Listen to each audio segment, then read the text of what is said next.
there, and welcome back. If you're new to the channel, I'm Courtney, and we're in the kitchen today talking about soaking nuts and seeds for optimal health and nutrition.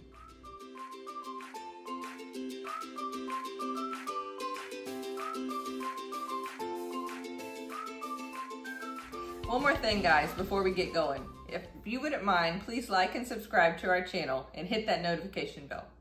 Okay, so on to the meat and potatoes, or nuts and seeds. So plants, just like us, have adapted to the world around them. And one of the most powerful weapons that they have are chemicals known as anti-nutrients. So these anti-nutrients protect them from early germination, and they also ward off predators. And while there might be some beneficial properties, overall the effect is going to be negative because of the amount that we consume in our modern diet. And the detrimental effects that people feel from these foods lead them to eliminate these completely from their diet. While in fact, if we look back at our ancestors and the way that food used to be prepared, those preparations such as soaking and sprouting and fermenting actually neutralize those anti-nutrients, which not only makes it more digestible, it also increases the bioavailability of the nutrients inside those foods. Some of the things that can be soaked or sprouted would be your grains. So that would be like your rice and your oats, millet, wheat, and spelt. Then you have your legumes, like any of your beans or your lentils. Then you have your nuts and your seeds, almonds, pecans, walnuts, pumpkin seeds. All of these things can be soaked or sprouted. Now guys, I know that we have a limited amount of time, so there are some cheats, I guess you could say. Some of these things can be bought already sprouted. Like for example, we buy our rice and our oats already sprouted from Amazon. And I'll link those below so you can see the kinds that we get and see what I'm talking about. Normally it'll just say sprouted. And again, there's organic or there's non-organic, but as long as it says sprouted on it, that's all you need. And guys, I know that some of this stuff can be a little expensive, but for us in our house, eating nutrient-dense whole foods is so important that we budget accordingly. We've set aside some things so that we are able to spend the money on our food that will most nourish our bodies and make us feel the best. So I know that some of you have eliminated things from your diet because your body doesn't like it or you feel bad after you eat it. Just try to prepare them this way. You know, soaking and sprouting and even fermenting that I can talk about on another video. But this might actually allow you to eat these things again, to have these nutrient-rich foods into your diet. With a caveat, just like everything else in life, everything affects everybody differently. So some of you will be able to eat these foods again, and some of you might not. Your body just might not like them no matter how they're prepared. But the important thing is just to listen to your body. Prepare it correctly, try it, and listen and see what your body says. Okay guys, I'm gonna show you how quick and easy it can be to soak your nuts and seeds. You think it might be a long drawn out process, but it really isn't. A lot of that time is spent waiting and not doing. So let's do the doing. So all you need are your nuts and your seeds, your sea salt, and then your containers. So let's talk about the nuts. You want them to be raw nuts. That's the most important thing because you cannot do this, well, you can do the process, but you're not gonna get the benefits if they've already been roasted. So you wanna get raw nuts wherever you purchase them. Raw nuts, number 2 would be organic. Now if you can't afford organic, that's okay. Just make sure that they're raw. I have found that nuts.com, at least for us in this area, is the cheapest place for me to get the raw nuts and seeds. I like a bargain, and for me, they were the best place for me because they also send them to me once a month. I can put on how much I want, and they send them to me in the mail automatically once a month. So today we're gonna do, I have pumpkin seeds, I have walnuts, and I have pecans, because that's just what we like to put in our trail mix. As for the salt, you want it to be Celtic sea salt, because you don't want iodized salt, but the Celtic sea salt will also give you the minerals on top of the nutrients that you're gonna get from the nuts and your seeds.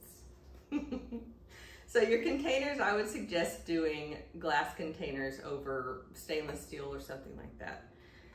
And that's all the supplies you need. So let's talk about the process. It is really as simple as dumping your nuts and seeds into your containers. You put your salt and you fill with water. Okay, so I have already measured out how much comes in each bag, because you really want to do, for each 4 cups of your nuts or your seeds, you want to do 1 to 2 tablespoons of your salt. I like to do 2 tablespoons because, as you'll see later, I don't rinse them very much because I like them to be salty as the end product. So all of these I already know. This bag of walnuts, it's a pound of walnuts, and it is 4 cups. So I am simply going to dump it, the whole thing, into my container because it's already measured and I don't need to measure it again. Now the pumpkin seeds that come with, in this one, this is also a pound for pumpkin seeds, and I have measured this out and it is actually 3.5 cups, but I still put just the same amount of salt even though it's only 3.5 cups. And then my pecans, again, I've measured them out and it's 4 cups. And that will take care of that. The next step is putting your salt in. And like I said, 1 to 2 tablespoons. I like 2 tablespoons because we like the salt. And using Celtic sea salt is not the same as iodized salt. In my opinion, and from what I've read and from others, Celtic sea salt does not do the same thing to your body as the iodized salt. This is good minerals, and therefore it's good for your body. So the last thing we're gonna do is go get our water. And we want to use filtered water, and we love our Berkey. I've talked about this before. I love my Berkey for our filtered water. And so you're just gonna cover the nuts. And that's it. So let's go do that.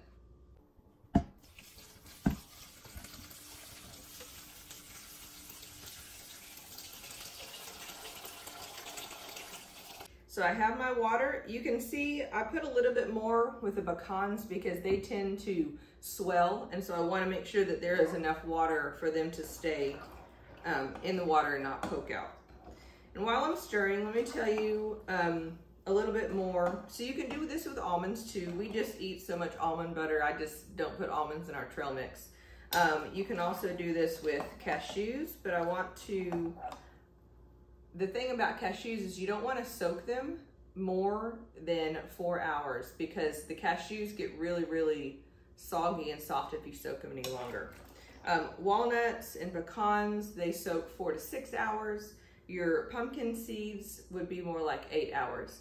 And on that note, pumpkin seeds, since it's just the way that they are and it's more of a seed, they actually can sprout. I choose not to sprout them. I just go ahead and soak them with my other ones. And so you saw that these are 4 to 6 and this is 8 hours. What I do, and guys, because again, we're all busy, I do these at night, right before we go to bed. And then in the morning, I put them in the dehydrator. So it is a range of 6 to 8, sometimes maybe even 9 hours. It depends on how early in the evening I do it. It's all okay. Make it fit your schedule. Okay, so they're all stirred up. I'm just gonna pop the lids on and I will leave them here on my counter for about 8 hours.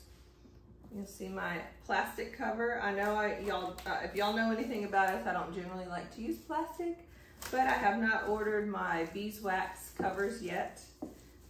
So we're using plastic. You gotta use what you can sometimes. But the beeswax covers are really neat. It's a really good alternative for using plastic wrap. And I'll put those below in the description so y'all can see what I'm talking about. So it has been 8 hours and we are going to drain the water from the nuts and seeds. And then we're going to spread them out on our dehydrating trays and pop them in the dehydrator. So now we're gonna drain the nuts, and you can use any colander that you have in your kitchen because that's literally all you're doing is just getting all the water out so that you can put them on your dehydrator trays. And then let's go ahead and rinse them. I like to take some of the skin out as well, but you just want to get the water in there.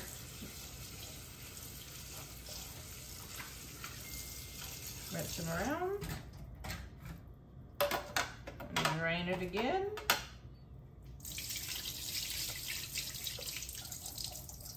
And depending on your nuts, you know, 1 or 2 rinses should be good. These are walnuts, so I'm gonna rinse them one more time. And the skin of the walnuts kind of gooped up right there, and that's okay. I just want to get rid of those as well. I'm just gonna rinse it a little bit and drain it one more time.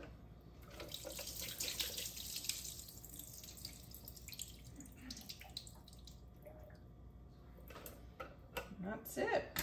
We'll go over and I'll show you how you put them on the dehydrator tray.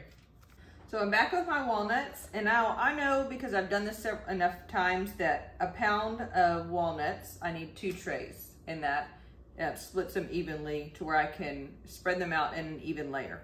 And then you'll see that I have put down just a towel, any towel you have, and it just clean up. You know, I like an easy cleanup, and so the towel catches whatever water happens to still be in here. So just gonna separate it about even, you know, there's no right or wrong. And you see, even with the even with me rinsing them, there's a lot, I don't know if y'all can see that on camera, there is a lot of, what are those called? The paper part of the shell on the walnuts. So I don't like to put that in there, I just leave that in there. Okay? And then you just spread them out in an even layer.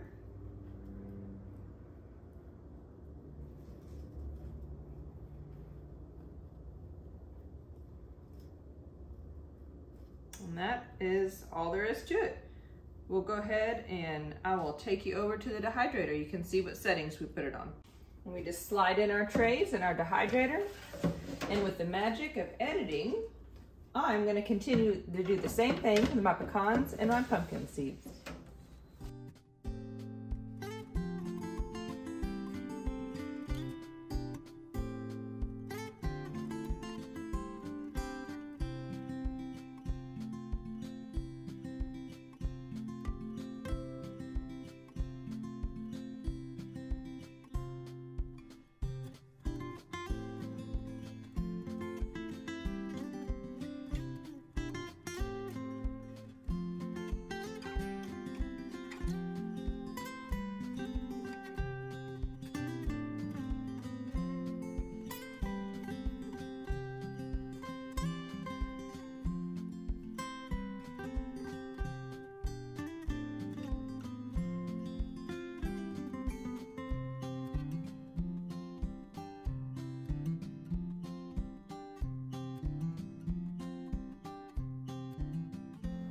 All right, so we have our nuts loaded. I'm gonna put my cover on. And again, this is the the Excalibur food dehydrator. I really love it. I use it for all sorts of things. But when it comes to the nuts, we still want it to be a living food, meaning we want the enzymes in there. And so it even has this handy chart, and you'll see living foods is 105 degrees. So I have it set for 105. And these will soak for 12 to 24 hours. I have found that here in my climate, 18 hours is a perfect time, and it will dehydrate all of those pumpkin, walnut, and pecan seeds and nuts. It's now been 18 hours, and my nuts and seeds are as dry as I like them. These will last in an airtight container for up to a couple of weeks, or in the refrigerator, they will last even longer. If they're not quite dry enough, you can still store them, they just might not last as long. But here are pumpkin seeds, and my daughter and I like to eat these plain, so I'm not gonna mix these in our trail mix, so they're gonna go in their own bag. And I just shuffle them to the middle, make a little taco, and pour them into our bag. That is the fastest, easiest way that I have found to get those in the bag.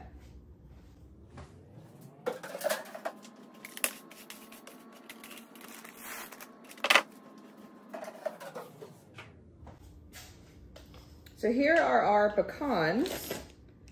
This is going to be part of our trail mix. So they're gonna go in the big Ziploc bag. And I just do it the same way. It is so quick and easy. And I'll do this for the rest of the pecans, and the walnuts will also go in the same bag.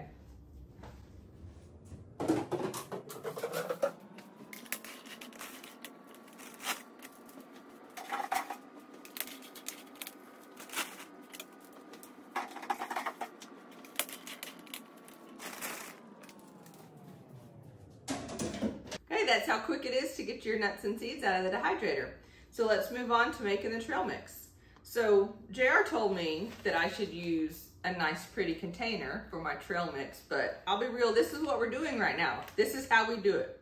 Because my carpenter has not finished my pantry, therefore I have not purchased any of my cute containers that I would like to put said trail mix in. So this is what we're doing. So this bag has the pound of walnuts and the pound of pecans.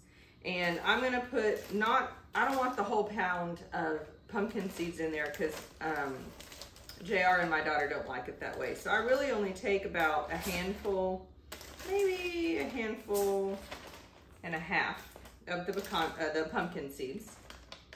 And then I have chocolate that we also get from nuts.com. And this is dark chocolate chips, but they are sugar-free, and that's why we like them so much. There's no sugar in them at all, and so we try to stay away from sugar. So we found these, and I am in love with them, and the taste is wonderful. So this is what we put in there. And there's about a handful in here, and they're all just gonna go in there because they like the chocolate in the trail mix. The next ingredient I have are dried cranberries. Again, I searched far and wide for these because dried cranberries are notorious. They're all added sugar. So you have the cranberries and a whole bunch of sugar. And these are dried cranberries that I got from Amazon, and I'll link them below. And they have no sugar added. Now they are a little tart, just know that. They are much tarter than the regular dried cranberries, obviously because there's no sugar. But mixed in a trail mix, we put them on oatmeal or something like that, you get the nice tartness and it's not overpowering. So I put, again, another handful, maybe 2 handfuls of the cranberries in the mix. Maybe just a little more. Okay, and like I said, the easiest part about using the Ziploc is I leave air in it. I close it up. Now this is gonna be loud. I apologize in advance for this. And I turn it. Fine. That is really all that it takes. And so this is a walnut, pecan, pumpkin seeds, dark chocolate, and dried cranberry trail mix. And they love it. And this lasts us, unfortunately, this lasts us maybe a week. And I have to do this process all over again. But they really like it, and it is a great way for healthy, whole, nutrient-dense foods to be a part of our diet. So guys, thanks for watching. I appreciate you hanging through. If you have any questions or comments on what you saw today, put them below. I'll be happy to read them and get back with you. And we will see you next time.